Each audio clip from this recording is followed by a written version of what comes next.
بسم اللہ الرحمن الرحیم۔ اسالیب کلام حصہ دوم، دعوت کے تناظر میں۔ کلام کی خوبصورتی میں ہے کہ کلام کرنے والا متکلم داعی جو ہے وہ توکل کے کلمات بھی بیان کرے درمیان میں، جیسا کہ دعائیں ہیں انی عوذت بربی و ربکم من کل متکبر، ربی اعوذ من ہمزات الشیاطین فانہم عدو لی الا رب العالمین یا رب العالمین، من یقنط من رحمت ربہ الا الضالون وافوض امری الی اللہ۔ یعنی جتنے داعی ہیں انہوں نے دعوت کے دوران دعوت پیش کرتے ہوئے کلمات توکل بھی ادا کیے، فافتح بینی و بینہم لا ضیر انا الی ربنا منقلبون۔ یہ مختلف کلمات ہیں جو کلام کے حسن میں بھی اضافہ کرتے ہیں اور دعوت کی قدر و قیمت میں بھی اضافہ کرتے ہیں اور دعوت کی قوت میں بھی اضافہ کرتے ہیں۔ تعظیم، اللہ کی تعظیم، رسول کی تعظیم، قرآن کی تعظیم، تعظیم کے کلمات موقع محل کے مطابق ادا کرنا، یہ کلام کے حسن میں بھی اضافہ ہے اور دعوت کی قدر و قیمت میں بھی اضافہ ہے۔ جیسے لو کان البحر مدادا لکلماتہ الرحمن علم القرآن اذا ذکروا بہا خروا سجدا۔ جب قرآن کی نصیحت کی جاتی ہے تو لوگ قرآن سن کر سجدے میں گر پڑتے ہیں، یخرون للاذقان سجدا۔ بعض عیسائی قرآن کو سن کر سجدے کی حالت میں گر پڑے، حالانکہ وہ پہلی دفعہ قرآن سن رہے تھے۔ تو سلام علی نوح، اللہ فرماتے ہیں کہ نوح علیہ السلام میرے بندے میرے پیغمبر پر سلامتی ہو۔ سلام علی ابراہیم، سلام علی موسیٰ و ہارون۔ تو کلام کے اندر کسی اچھی بات پر، کسی اچھے انسان پر کلمات تعظیم ادا کرنا، یہ کلام کا حسن بھی ہے اور اللہ رسول اور قرآن اور نبیوں کے لیے ہو تو یہ دعوت کے اندر ایک تاثیر کا سبب بھی ہے۔ صالحین کا ذکر کرنا، جیسے انبیاء، صالحین، عام انبیاء کے علاوہ عام صالحین، لقمان علیہ السلام، خضر علیہ السلام، ذوالقرنین، سورۃ یاسین میں ایک مومن کا ذکر ہے، ان کا ذکر، صالحات میں موسیٰ علیہ السلام، حضرت آسیہ، حضرت مریم علیہ السلام، ان کا ذکر کرنا کلام کے اندر، یہ بھی کلام کے حسن اور اسالیب میں سے ایک اسلوب ہے۔ تذکیر بفضل اللہ، اللہ تعالیٰ کے احسانات کا ذکر کرنا، جیسے اللہ نے خود ذکر کیا وَإِذْ نَجَّيْنَاكُمْ مِنْ آلِ فِرْعَوْنَ، کیا تمہیں یاد نہیں جب ہم نے تمہیں فرعون کی قوم سے نجات دی۔ وَلَقَدْ نَصَرَكُمُ اللَّهُ بِبَدْرٍ، اللہ نے تمہاری بدر کے موقع پر مدد کی۔ اذ ہم قوم ان یبسطوا اذ تستغیثون ربکم فاستجاب لکم۔ تو یہ اللہ کے احسانات کا ذکر کرنا کلام اور دعوت دونوں کی تاثیر میں اضافہ کرتا ہے۔ اسوہ حسنہ، اچھا نمونہ پیش کرنا، جیسے اللہ نے فرمایا کہ اللہ کے رسول میں تمہارے لیے، اللہ تعالیٰ نے فرمایا کہ اللہ کے رسول میں تمہارے لیے اسوہ حسنہ ہے، اور ابراہیم کے بارے میں فرمایا کہ اس میں تمہارے لیے اسوہ حسنہ ہے۔ وَاذْكُرْ عَبْدَنَا داؤد وَاذْكُرْ عَبْدَنَا ایوب وَاذْكُرْ عِبَادَنَا ابراہیم واسحاق ویعقوب اِنَّا أَخْلَصْنَاهُمْ بِخَالِصَةٍ ذِكْرَ الدَّارِ فَبِهُدَاهُمْ مُقْتَدِي۔ پرانے واقعات، پرانے قصے سنانا، اچھے نمونے پیش کرنا، یہ کلام اور دعوت کی تاثیر میں اضافہ کرتا ہے۔ اچھی صحبت کی تلقین کرنا، جیسے اللہ نے تلقین کی ہے الاخلاء یومئذ بعضهم لبعض عدو یا لیتنی اتخذت مع الرسول سبیلا لو ان لنا کرۃ فنتبرأ منهم كما تبرؤوا منا۔ یہ اچھی صحبت کی تلقین قرآن حدیث میں بھی ہے، اور اگر یہ پیش کریں دعوت اور کلام میں تو اس سے دعوت مضبوط ہوتی ہے۔ القول الحسن، اچھی بات کرنا جو دل پر اثر کرے، پیاری بات کرنا، دھیمی بات کرنا، لوگوں کے ساتھ ایسی بات کرنا کہ لوگ اس سے خوش ہوں۔ کلمہ طیبہ، قولوا للناس حسنا، اور بالحکمت والموعظۃ الحسنہ اذا حییتم، یہ ساری آیتیں بتاتی ہیں کہ اچھی بات کرنی چاہیے۔ ایسی بات نہ کریں کہ لوگ بھڑکیں یا لوگ ناراض ہوں۔ بوقت ضرورت سختی ہو سکتی ہے، لیکن اس میں بھی تدریج ہونی چاہیے۔ حسن ادب، اس میں اذا حییتم، اس میں ادب ہے کہ جو جیسا تم سے سلام کرے تم اس کے برابر کا سلام کرو یا اس سے بہتر سلام کرو۔ فقالوا سلام، اگر کوئی جھگڑنے پہ آ جائے تو اس سے اچھے طریقے سے الگ ہو جاؤ۔ انما نطعمکم لوجہ اللہ، اس میں بھی ادب ہے کہ جس کو کھانا کھلاؤ اس پر احسان نہ جتلاؤ، لا تکرمون الیتیم، یتیم کو دھکے نہ دو، ان کی بے عزتی نہ کرو، امدۃ الامدہ، عیب جوئی نہ کرو، نہ اشاروں سے نہ زبان سے۔ تو یہ ادب کی علامتیں ہیں، اور ادب جو ہے یہ کلام کے حسن میں اور دعوت کے حسن میں اضافہ کرتا ہے۔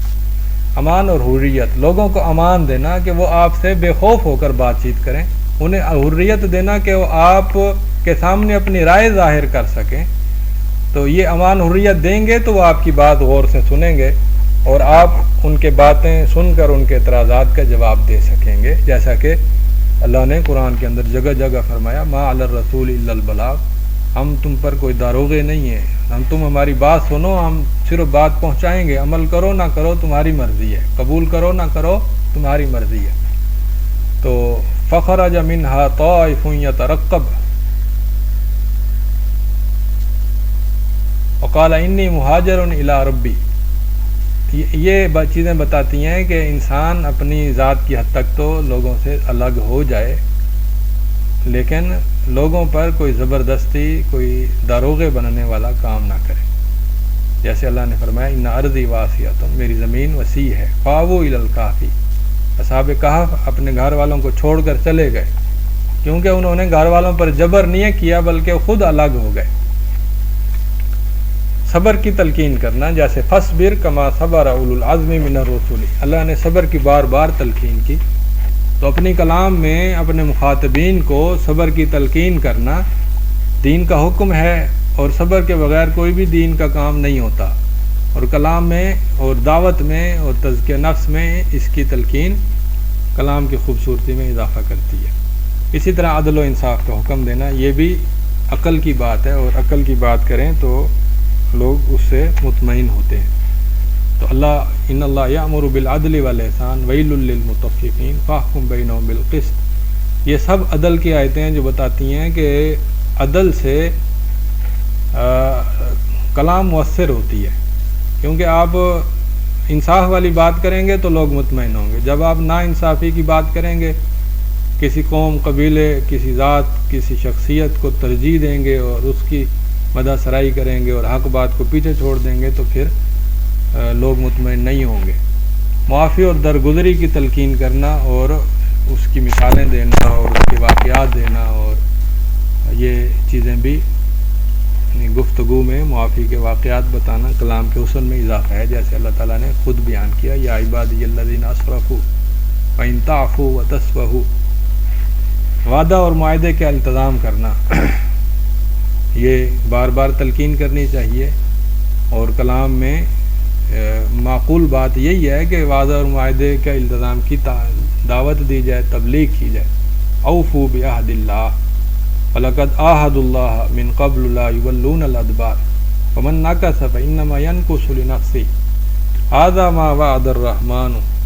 تو یہ کلام کا بھی اسلوب ہے، اور دعوت کا بھی اسلوب ہے، اور تربیت کا بھی اسلوب ہے کہ وعدہ اور معاہدے کا التزام کیا جائے، نصیحت کرنا اور جوش دلانا، جیسے وَلَوْ أَنَّهُمْ آمَنُوا وَاتَّقَوْا لَفَتَحْنَا عَلَيْهِمْ بَرَكَاتٍ مِّنَ السَّمَاءِ وَالْأَرْضِ، اگر وہ ایمان لے آئیں اور تقوی اختیار کریں تو ہم زمین اور آسمان کی برکتوں کے دروازے کھول دیں۔